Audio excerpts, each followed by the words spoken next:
Assalamualaikum warahmatullahi wabarakatuh. Perkenalkan, nama saya Adib. Saya dari jurusan bimbingan dan konseling di Universitas PGRI Sumatera Barat. Nomor induk mahasiswa saya 22060045. Saya di sini akan menyampaikan sebuah materi layanan yang berjudul pentingnya regulasi diri. Dalam kehidupan sehari-hari kita selalu dihadapkan dengan kondisi tentang pengendalian diri, baik itu dalam menyikapi waktu, mengontrol emosi, dan pengendalian perilaku. Baik, perkenalan singkat dari regulasi diri. Self-regulation atau regulasi diri adalah kemampuan seseorang untuk mengelola pikiran, emosi, dan perilaku agar tetap sesuai dengan tujuan dan nilai yang dimilikinya. Ini mencangkup kemampuan untuk menunda kepuasan sesaat demi tujuan jangka panjang, tetap tenang dalam kondisi stres, serta membuat keputusan yang bijak meskipun dalam tekanan. Anak-anak semuanya, kenapa pentingnya regulasi diri dalam materi layanan kita pada kali ini? Banyaknya siswa atau anak-anak semuanya tidak mampu mengelola emosi, baik mengendalikan perilaku serta berpikir. Regulasi itu terdiri dari 3 komponen: kognitif, perilaku, dan emosi. Kemampuan berpikir yaitu kognitif, kemampuan mengelola emosi, dan berperilaku yakni mengendalikan diri. Baik, kenapa penting sih regulasi diri untuk peserta didik? Yang pertama, meningkatkan kesehatan mental siswa. Orang yang mampu mengendalikan atau mampu memahami regulasi diri pada dirinya, itu akan meningkatkan kesehatan mental. Yang saya katakan pertama tadi, regulasi itu terdiri dari 3 komponen. Yang pertama dari kognitif, cara berperilaku, cara memecahkan masalah, pengendalian emosi, dan pengendalian diri. Sehingga orang yang meningkatkan kesehatan mentalnya, orang yang mampu meningkatkan regulasi diri, itu akan lebih cenderung tidak akan terkena kesehatan mentalnya seperti depresi, kecemasan, dan stres. Ia mampu mengontrol dirinya atau mampu mengontrol pikirannya dari pikiran-pikiran yang tidak seharusnya yang individu yang dapatkan dari permasalahan dari tugas, dari tekanan hidup, atau yang lain-lain. Jika kalau tidak ada regulasi pada diri individu, itu akan menyebabkan kecemasan, stres yang berdampak pada dirinya, karena tidak adanya regulasi diri pada dirinya, karena tidak adanya kemampuan berpikir atau memecahkan masalah yang dihadapi dengan kemampuan pengendalian dirinya. Baik, mungkin yang kedua, pentingnya regulasi diri. Yang kedua mungkin membangun hubungan yang sehat. Di sini peserta didik harus tahu kenapa regulasi diri itu penting untuk membangun hubungan yang sehat. Jadi gini, anak-anak semuanya, peserta didik yang mampu melakukan regulasi pada dirinya, itu akan membangun hubungan yang sehat, seperti peserta didik mampu mendengarkan lawan berbicara, serta mampu mendengarkan lawan berbicara dan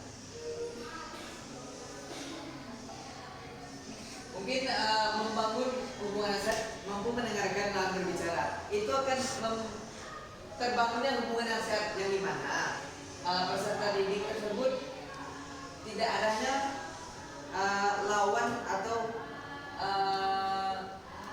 masalah yang ditimbulkan dari konflik pertemanan yang dihadapinya, sehingga itu akan membangun hubungan yang sehat. Jika tidak ada regulasi pada dirinya seperti pengendalian dirinya pada individu, itu akan terjadinya konflik dalam pertemanan, sehingga itu akan merusak hubungan yang sehat. Jadi pentingnya regulasi diri pada individu untuk membangun hubungan yang sehat. Yang ketiga mungkin mengurangi perilaku impulsif. Di sini para peserta didik sering kali melakukan perilaku impulsif, seperti contohnya mungkin yang saya jelaskan sebelumnya. Perilaku impulsif adalah perilaku yang tiba-tiba atau tidak memikirkan secara matang apa dampak dari perilakunya. Perilaku yang spontan yang lebih tepatnya. Banyaknya peserta didik melakukan kesalahan atau tindakan yang berdampak pada dirinya, seperti banyaknya permasalahan di sekarang peserta didik, yakni boros pada uang belanja, tidak mampu mengatur pengeluaran belanjanya, membeli barang-barang yang tidak diinginkan, sehingga itu disebut perilaku impulsif. Tidak memikir barang yang dibelinya tanpa tidak tahu kebutuhan yang untuk yang dipakai.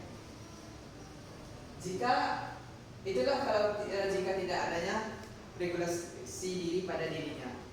Kalau jika ada perilaku regulasi pada dirinya, itu tidak akan berdampak pada perilaku impulsif, karena dia telah matang dalam segi kognitif, pengendalian diri, serta emosinya. Yang keempat, mendukung prestasi akademik. Nah, para peserta didik yang mampu melakukan regulasi pada dirinya, itu akan mempengaruhi prestasi akademik. Kenapa? Individu mampu mengatur jadwal contohnya dalam penugasan sekolah. Jika tidak ada regulasi pada dirinya, para peserta didik itu akan cenderung tidak berpikir atau tidak memecahkan masalah atau tidak mampu mengendalikan dirinya, seperti contohnya membuat PR. Dia tidak membuat PR, berarti itu akan mempengaruhi regulasi diri pada tindakan berperilaku, tidak melakukan pengendalian pada dirinya, dan serta tidak mampu memecahkan masalah pada dirinya. Kalau individu yang mampu melakukan regulasi pada dirinya, ia mampu menunjang prestasi akademiknya, mampu mengatur tepat jadwal pelajaran, dan mampu membuat pelajaran di rumah sesuai yang disuruh oleh gurunya. Baik, yang kelima mungkin menumbuhkan ketaguhan dan disiplin. Baik, di sini apabila peserta didik mampu melakukan regulasi pada dirinya, itu akan menumbuhkan ketaguhan. Ketaguhan ini mungkin peserta didik mampu gigih dan tidak pantang menyerah dalam menghadapi hal-hal lain, seperti banyaknya tugas yang bertumpuk, sehingga peserta didik yang mampu dalam melakukan regulasi pada dirinya itu tak akan menghalangi, seperti banyaknya apapun tugas yang dilakukan itu akan dia siapkan tanpa bermalas-malasan, karena dia memiliki regulasi pada dirinya yang baik. Jika tidak ada regulasi pada dirinya, itu akan malah sebaliknya, tidak adanya ketaguhan dalam dan disiplin. Seperti yang saya jelaskan tadi, banyaknya tugas itu akan membuat dia itu akan merasa cemas, dan itu akan mempengaruhi prestasi akademik serta mempengaruhi kesehatan mental pentingnya itu regulasi diri pada peserta didik.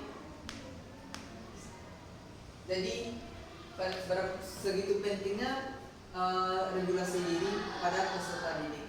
Jika tidak ada, mungkin itu akan mempengaruhi kondisi individu sendiri, yang dimana seperti yang saya sampaikan tadi, ada 5 materi. Yang pertama meningkatkan itu akan meningkatkan kesehatan mental, membangun hubungan yang sehat, mengurangi perilaku impulsif, mendukung prestasi akademik, serta menumbuhkan ketakuan dan disiplin.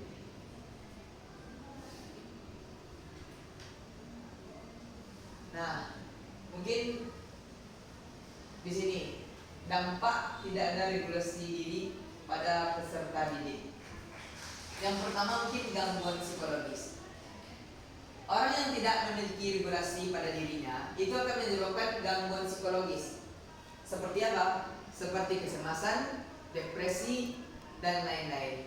Karena orang atau individu tersebut tidak mampu mengatur atau mengelola emosi atau memecahkan masalahnya, serta itu akan mempengaruhi pengendalian pada dirinya, sehingga pada kognitifnya itu akan buntu, tidak mampu memecahkan masalah, serta sehingga emosi yang dikeluarkan tidak sesuai, itu akan menyebabkan individu akan menyebabkan kecemasan, stres, dan itu jadinya banyaknya peserta didik yang mengalami kecemasan dan stres itu karena tidak adanya regulasi pada diri.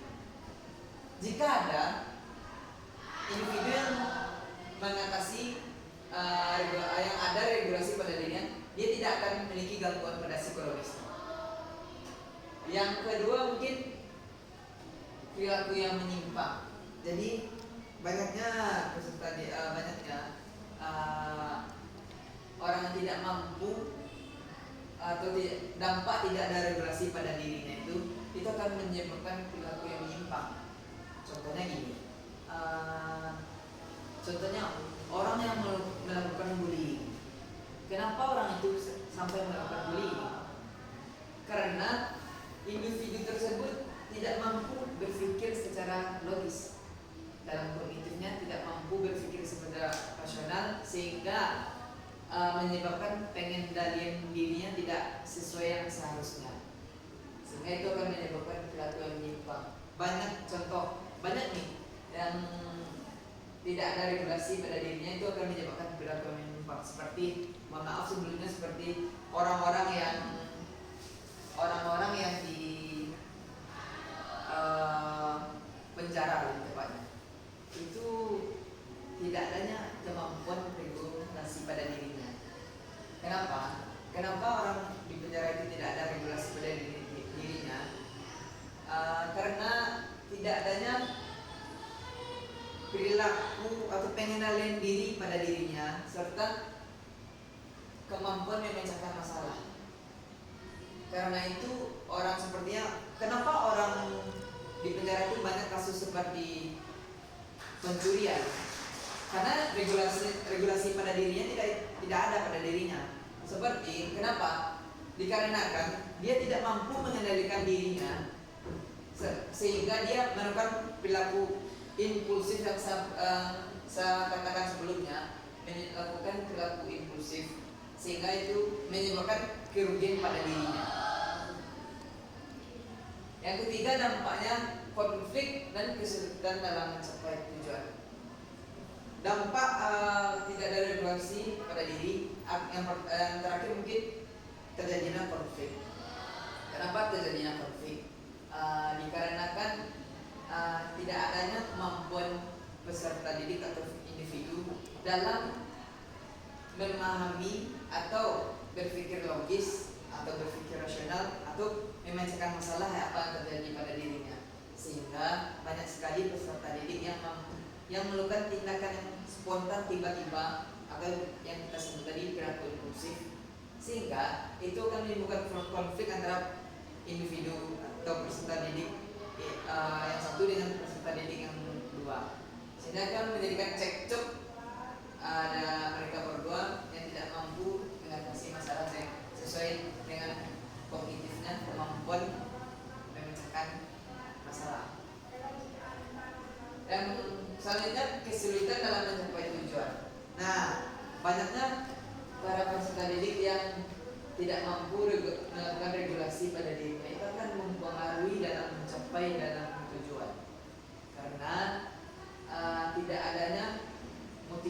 pada dirinya, tidak ada semangat dalam dirinya, karena itu tidak berkembangnya di kognitifnya tadi, kemampuan memecahkan masalah atau kemampuan berpikir, sehingga itu akan kesulitan dalam mencapai tujuan. Seperti individu ingin melakukan atau ingin bercita-cita seperti apa.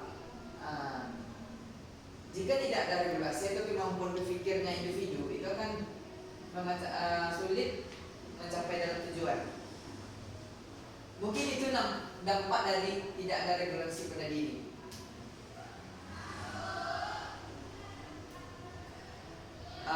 Selanjutnya mungkin strategi dalam mengembangkan regulasi diri pada individu.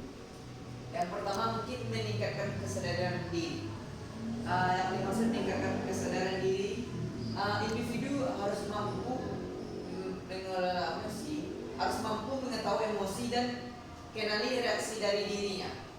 Gini, jika individu mengalami atau peserta didik mengalami emosi marah, Anda semuanya harus mengetahui mengetahui dampak emosi marah yang akan dikeluarkan. Apakah itu akan mengeluarkan perilaku impulsif, tindakan tiba-tiba, atau memukul tiba-tiba temannya. Kebanyakan Anda semuanya sering spontan dalam melakukan pemukulan tiba-tiba kepada temannya, karena tidak adanya kemampuan mengelola emosi dan tidak mengetahui dampak yang dikeluarkan dari emosi tersebut. Yang ketiga mungkin strategi untuk mengembangkan regulasi pada diri peserta didik, latihan pernafasan. Jadi gini, anak-anak semuanya harus bisa melakukan latihan pernafasan, seperti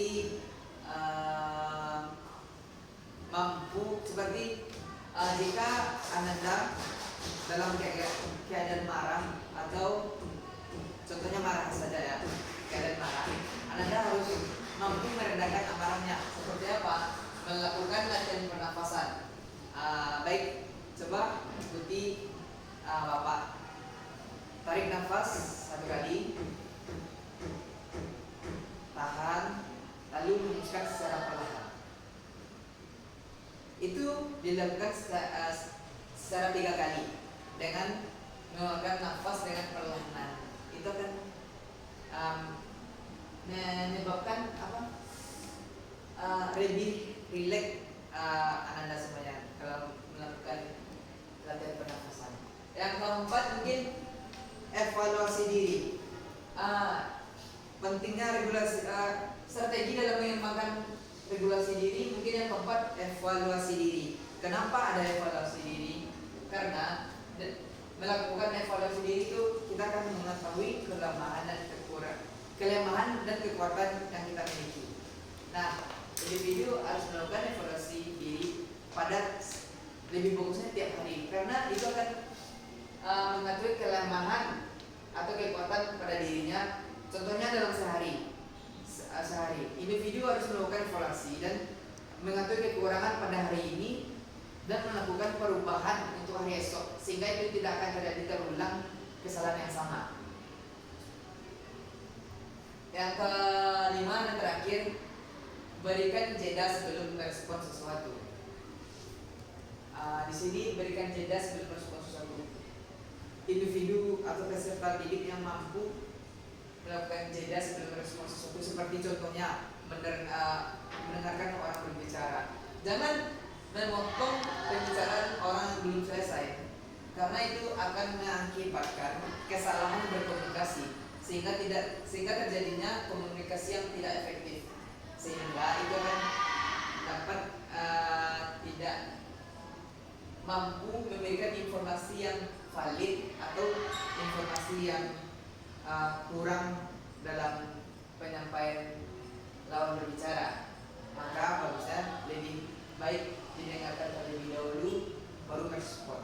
Baik, mungkin itu dari materi layanan kita pada pagi kali ini.